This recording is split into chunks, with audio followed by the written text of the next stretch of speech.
रहनुमाई कुछ हुआ है कि मैंने ये एग्ज़ाम दिया था 16 को, तो मैं बहुत कंफ्यूज थी, बहुत परेशान थी, क्योंकि पहले तो मैं क्लियर नहीं कर सकती थी, तो ये सेकंड टाइम था।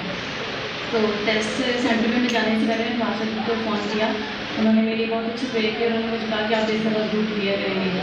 मैं खुदा का शुक्र करती हूँ कि 19 अप्रैल को मेरा रिजल्ट था और मैं ये एग्ज़ाम क्लियर कर चुकी हूँ और मेरा ये रिजल्ट मेरे पास है। Thank you so much.